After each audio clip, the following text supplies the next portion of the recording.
Middlemarch. Book 5, The Dead Hand. Chapter 50. This loller here will presselin us somewhat. Nay, by my father's soul, that shall he nat. Said the shipman, here shall he not preach We shall no gospel blosen here in teche. We laven all in the gret God, quod he.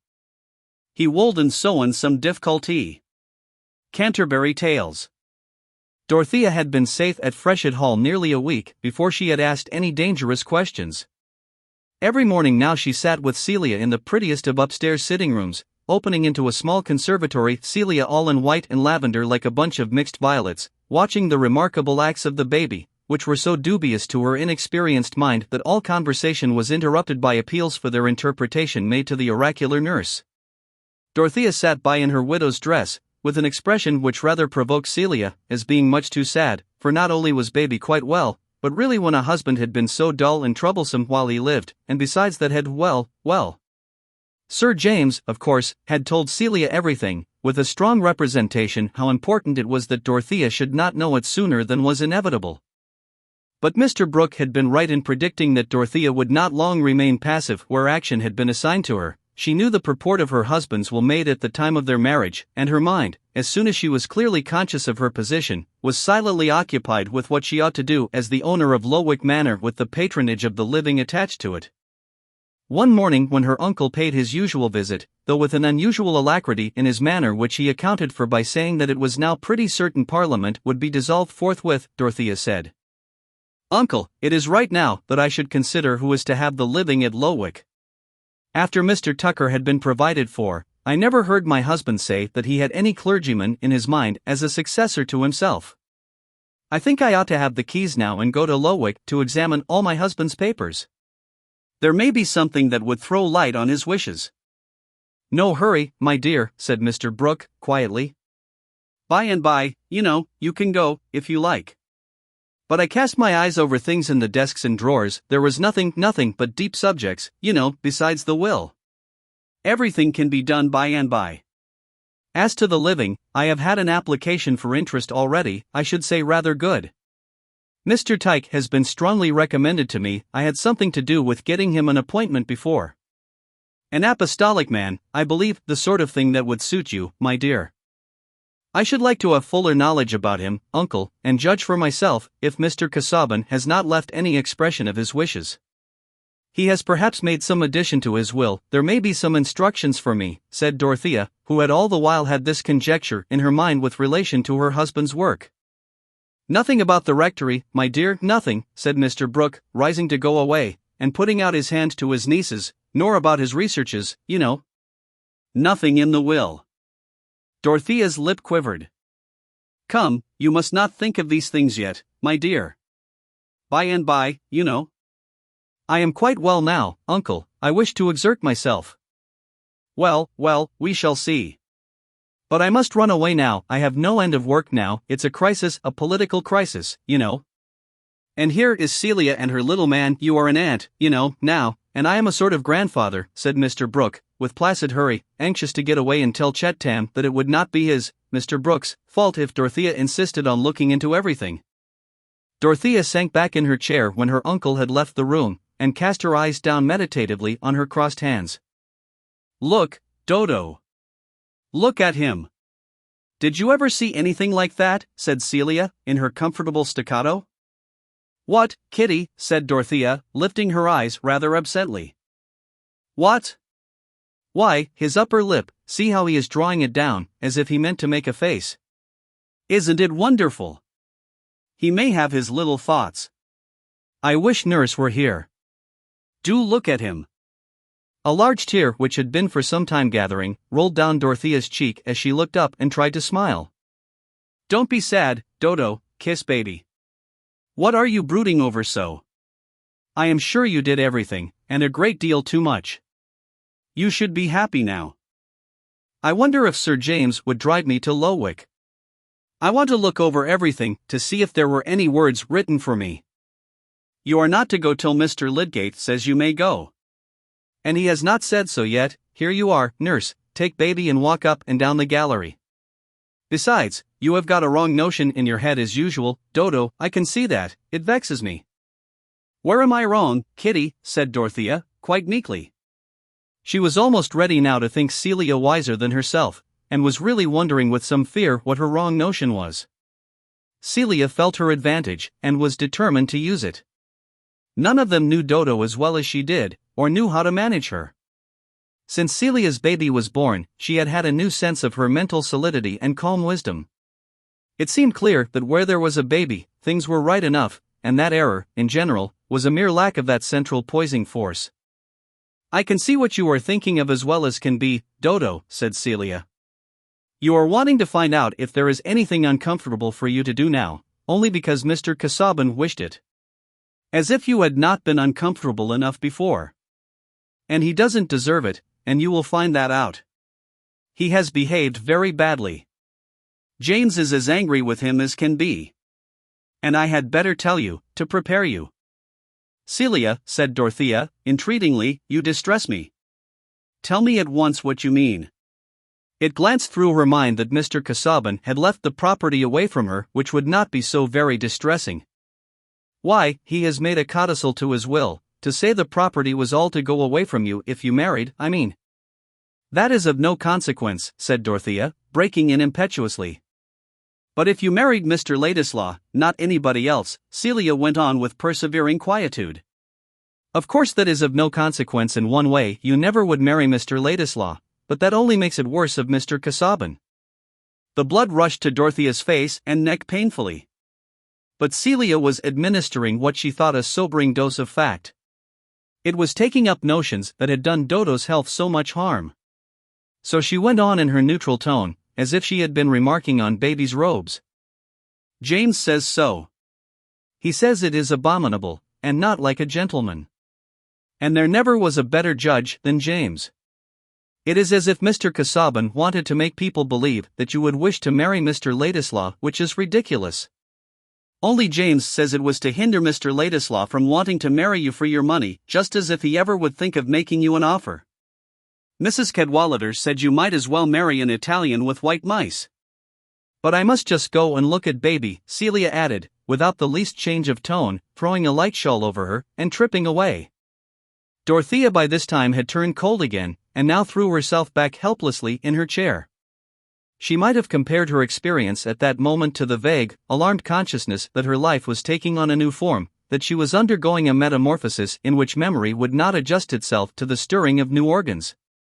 Everything was changing its aspect, her husband's conduct, her own duteous feeling towards him, every struggle between them, and yet more, her whole relation to Ladislaw.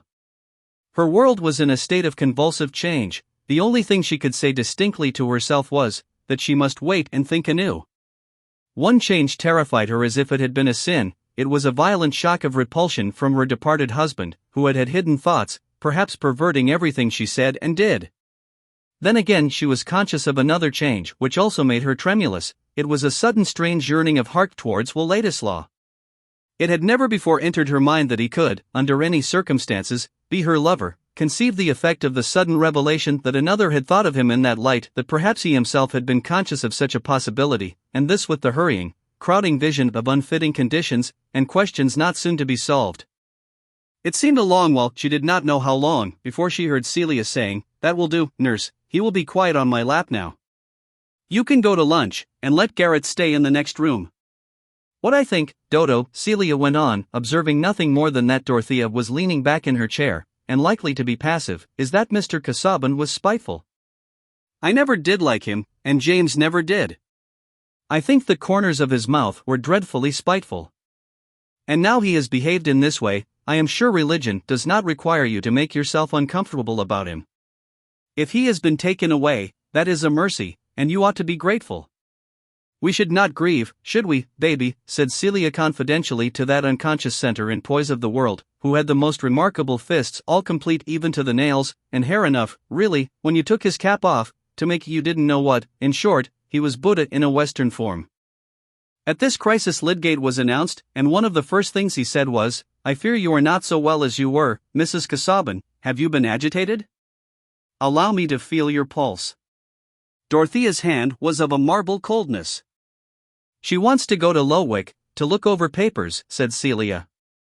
She ought not, ought she? Lydgate did not speak for a few moments. Then he said, looking at Dorothea. I hardly know. In my opinion, Mrs. Casaubon should do what would give her the most repose of mind. That repose will not always come from being forbidden to act. Thank you, said Dorothea, exerting herself. I am sure that is wise. There are so many things which I ought to attend to. Why should I sit here idle? Then, with an effort to recall subjects not connected with her agitation, she added, abruptly, you know everyone in Middlemarch, I think, Mr. Lydgate. I shall ask you to tell me a great deal. I have serious things to do now. I have a living to give away. You know Mr. Tyke and all the— But Dorothea's effort was too much for her, she broke off and burst into sobs. Lydgate made her drink a dose of sal volatile. Let Mrs. Casaubon do as she likes, he said to Sir James, whom he asked to see before quitting the house. She wants perfect freedom, I think, more than any other prescription. His attendance on Dorothea while her brain was excited had enabled him to form some true conclusions concerning the trials of her life. He felt sure that she had been suffering from the strain and conflict of self-repression, and that she was likely now to feel herself only in another sort of pinfold than that from which she had been released. Lydgate's advice was all the easier for Sir James to follow when he found that Celia had already told Dorothea the unpleasant fact about the will. There was no help for it now, no reason for any further delay in the execution of necessary business. And the next day Sir James complied at once with her request that he would drive her to Lowick. I have no wish to stay there at present, said Dorothea, I could hardly bear it. I am much happier at Freshitt with Celia. I shall be able to think better about what should be done at Lowick by looking at it from a distance. And I should like to be at the Grange a little while with my uncle, and go about in all the old walks and among the people in the village. Not yet, I think. Your uncle is having political company, and you are better out of the way of such doings, said Sir James, who at that moment thought of the Grange chiefly as a haunt of young Ladislaws. But no word passed between him and Dorothea about the objectionable part of the will. Indeed, both of them felt that the mention of it between them would be impossible. Sir James was shy, even with men, about disagreeable subjects, and the one thing that Dorothea would have chosen to say, if she had spoken on the matter at all, was forbidden to her at present because it seemed to be a further exposure of her husband's injustice. Yet she did wish that Sir James could know what had passed between her and her husband about Will Ladislaw's moral claim on the property. It would then, she thought, be apparent to him as it was to her, that her husband's strange and delicate proviso had been chiefly urged by his bitter resistance to that idea of claim, and not merely by personal feelings more difficult to talk about. Also, it must be admitted, Dorothea wished that this could be known for Will's sake, since her friends seemed to think of him as simply an object of Mr. Casaubon's charity. Why should he be compared with an Italian carrying white mice? That word quoted from Mrs. Cadwallader seemed like a mocking travesty wrought in the dark by an impish finger. At Lowick Dorothea searched desk and drawer, searched all her husband's places of deposit for private writing, but found no paper addressed especially to her, except that synoptical tabulation, which was probably only the beginning of many intended directions for her guidance. In carrying out this bequest of labor to Dorothea, as in all else, Mr. Casaubon had been slow and hesitating, oppressed in the plan of transmitting his work, as he had been in executing it, by the sense of moving heavily in a dim and clogging medium. Distrust of Dorothea's competence to arrange what he had prepared was subdued only by distrust of any other redactor. But he had come at last to create a trust for himself out of Dorothea's nature. She could do what she resolved to do, and he willingly imagined her toiling under the fetters of a promise to erect a tomb with his name upon it. Not that Mr. Casaubon called the future volumes a tomb, he called them the key to all mythologies. But the months gained on him and left his plans belated. He had only had time to ask for that promise by which he sought to keep his cold grasp on Dorothea's life. The grasp had slipped away. Bound by a pledge given from the depths of her pity, she would have been capable of undertaking a toil which her judgment whispered was vain for all uses except that consecration of faithfulness which is a supreme use. But now her judgment, instead of being controlled by duteous devotion, was made active by the embittering discovery that in her past union there had lurked the hidden alienation of secrecy and suspicion. The living, suffering man was no longer before her to awaken her pity. There remained only the retrospective painful subjection to a husband whose thoughts had been lower than she had believed, whose exorbitant claims for himself had even blinded his scrupulous care for his own character, and made him defeat his own pride by shocking men of ordinary honor. As for the property which was the sign of that broken tie, she would have been glad to be free from it and have nothing more than her original fortune which had been settled on her, if there had not been duties attached to ownership, which she ought not to flinch from. About this property many troublous questions insisted on rising. Had she not been right in thinking that the half of it ought to go to a Ladislaw, but was it not impossible now for her to do that act of justice? Mr. Casaubon had taken a cruelly effective means of hindering her, even with indignation against him in her heart. Any act that seemed a triumphant eluding of his purpose revolted her. After collecting papers of business which she wished to examine, she locked up again the desks and drawers, all empty of personal words for her, empty of any sign that in her husband's lonely brooding his heart had gone out to her in excuse or explanation, and she went back to fresh it with the sense that around his last hard demand and his last injurious assertion of his power, the silence was unbroken. Dorothea tried now to turn her thoughts towards immediate duties, and one of these was of a kind which others were determined to remind her of. Lydgate's ear had caught eagerly her mention of the living, and as soon as he could, he reopened the subject, seeing here a possibility of making amends for the casting vote he had once given with an ill-satisfied conscience. "Instead of telling you anything about Mr. Tyke," he said, "I should like to speak of another man, Mr. Fairbrother, the vicar of St. Botolph's. His living is a poor one, and gives him a stinted provision for himself and his family. His mother, aunt, and sister all live with him, and depend upon him. I believe he has never married, because of them. I never heard such good preaching as his, such plain, easy eloquence. He would have done to preach at St. Paul's Cross after old Latimer. His talk is just as good about all subjects, original, simple, clear.